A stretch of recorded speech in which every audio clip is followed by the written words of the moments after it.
Bon, on va pas se le cacher, depuis bientôt 10 ans, les isekai sont devenus un genre assez surreprésenté dans le milieu des light novels, mangas et animés. Il est devenu de plus en plus dur de se démarquer parmi tous ces titres, et la mode c'est maintenant de trouver un gimmick qui permette d'intéresser le spectateur. Dans un autre monde mais avec un smartphone.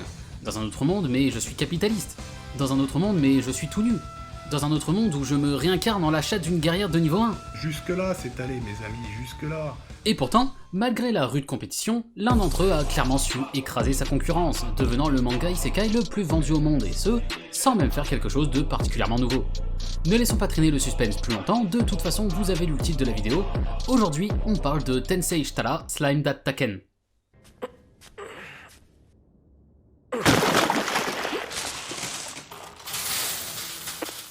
Ne t'inquiète pas, ça va bien se passer.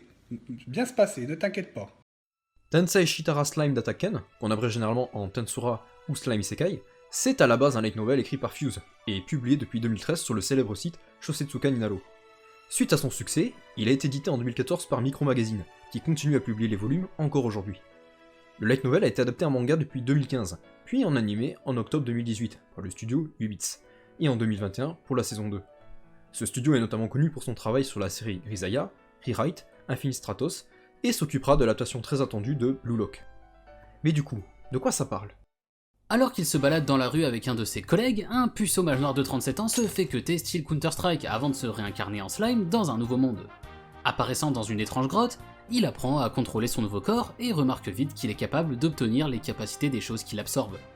Il finit par rencontrer Veldra, un dragon surpuissant qui a été scellé ici il y a bien longtemps, et décide de l'absorber pour tenter de le libérer de son sceau. Doté de tout un tas de capacités obtenues en combattant les différents monstres de la grotte, il peut maintenant sortir à l'air libre, où il aidera un petit village de gobelins, avant de devenir leur chef et de créer un nouvel empire multiculturel, le Pays des Monstres, dont il sera le roi. Bon bah du coup, qu'est-ce que cet animé a de spécial? Eh ben pas grand chose en soi. Comme on l'a dit dans l'intro, y a rien de spécialement nouveau ici. Le fait de se réincarner en monstre, Overlord le faisait bien avant lui. Le fait de devenir plus fort en absorbant des trucs, Raw Monster est sorti 2 ans plus tôt. Le fait de nommer les monstres pour les rendre plus forts, Tsukimichi le faisait aussi 1 an plus tôt.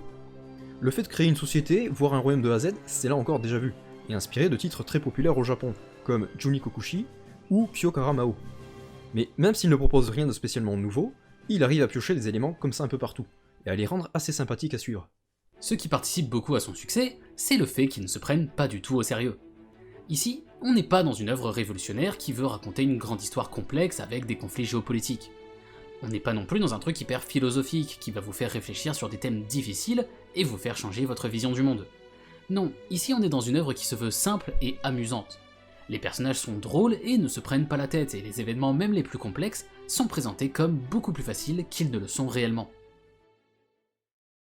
Prenons la gestion du pays en exemple. On part d'un petit village de gobelins, mais très vite, il va s'agrandir. Limul tue le chef des loups et tous les autres décident de se mettre à son service, y compris le fils du chef en question. On rajoute ensuite au village les Kijin, puis des dizaines de milliers d'orques après leur avoir fait la guerre, et tout se passe bien.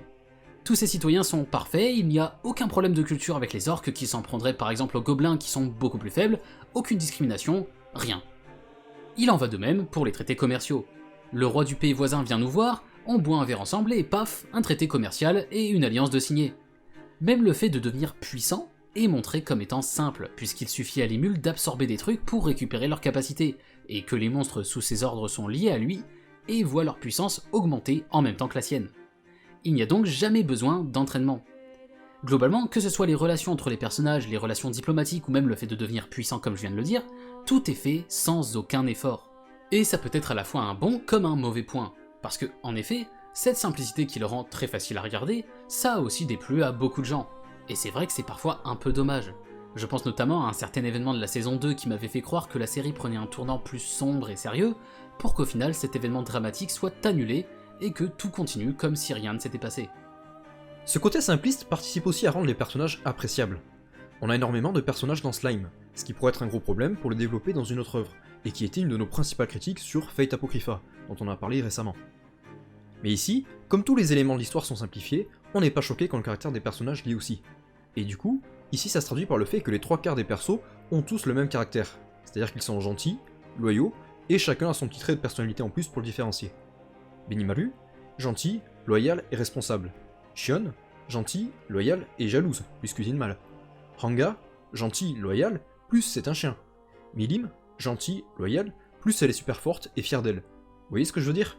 Presque tous les persos principaux sont juste comme ça, et il y a très peu de personnages plus complexes, voire aucun en fait. Même ceux qui tirent les ficelles, les manipulateurs, sont au final de simples clichés de méchants. Ils ne sont ni forts en manipulation, ni en combat, se faisant ridiculiser par notre personnage principal dès qu'il se voit pour la première fois. Mais comme on l'a déjà dit, le fait que l'ensemble de l'histoire se veuille simpliste, ça permet à ces personnages clichés et très peu développés d'être malgré tout très sympathiques. Et comme on perd pas de temps à les développer, l'anime peut se permettre d'avoir un cast très large. On notera cependant un bon point à porter sur les tenues des personnages, notamment dans la saison 2 où les personnages ont un flow incroyable. Puisqu'on parle des personnages, il faut évidemment parler de Limul, le personnage principal. Personnellement, je le trouve plutôt bien réussi. Que ce soit avant de mourir et d'être réincarné ou une fois devenu un slime, il est globalement un bon gars.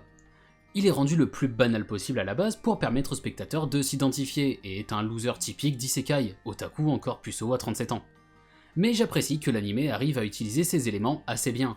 Par exemple, ses références otaku lui permettent de sympathiser avec d'autres personnages réincarnés comme lui dans ce nouveau monde, et il utilisera aussi les mangas qu'il est capable de recréer à partir de ses souvenirs comme monnaie d'échange pour faire obéir ses subordonnés récalcitrants.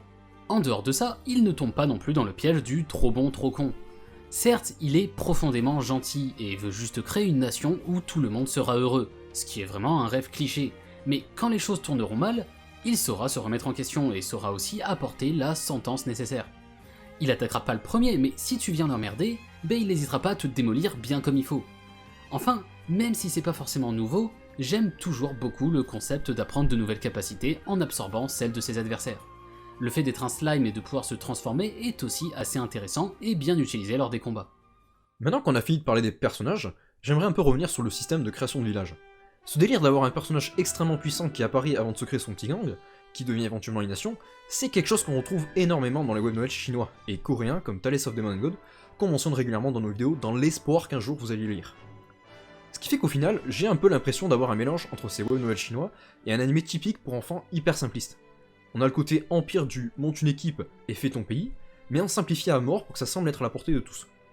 Ça me rappelle aussi certains RPG japonais comme Ni no Kuni 2.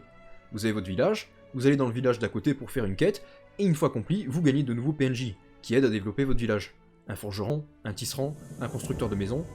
Je suis sûr que Slime saurait fait un super jeu vidéo. Au final, j'ai passé des années à ne pas comprendre le succès de Slime, que je considérais juste comme moyen tout au plus. Mais en réfléchissant dessus pour faire cette vidéo, j'ai fini par comprendre qu'il a la formule parfaite pour fonctionner et devenir populaire. Comme on l'a déjà dit dans notre vidéo sur Mushoku Tensei et Re:Zero, un grand nombre d'isekai actuels fleurissent sur un manque ressenti chez les jeunes. Le manque d'action, de contrôle sur leur propre vie, etc., etc.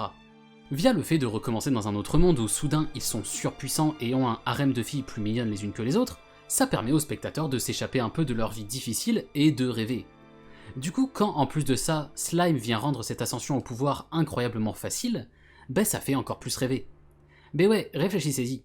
Est-ce que Limul a la moindre qualité spécifique à lui qui fait qu'il a réussi? À sa place, avec les mêmes capacités qui lui ont été données une fois arrivé dans ce monde, presque n'importe qui aurait été capable de faire la même chose. Ici, pas besoin d'une volonté de faire, de s'entraîner dur pendant des années afin de devenir fort, d'apprendre des langues et coutumes des autres pays pour mieux gérer les relations diplomatiques plus tard. Non, ici tout est simple. Et c'est pas une critique, hein. Je pense juste que si le light novel puis le manga et l'anime ont si bien marché, c'est parce que Fuse, l'auteur, a parfaitement compris le public qu'il ciblait et a su répondre à ses attentes. Du coup, au final, Slime, est-ce que ça vaut le coup? Franchement, j'ai envie de dire que oui, et ce pour à peu près tout le monde. Il est agréable à regarder et se consomme très facilement, tout en proposant une histoire simple, mais qui vous fait rêver et qui détend un peu en faisant paraître la vie plus simple qu'elle ne l'est. Donc Slime, un isekai simple, oui, mais surtout un isekai qui fonctionne bien.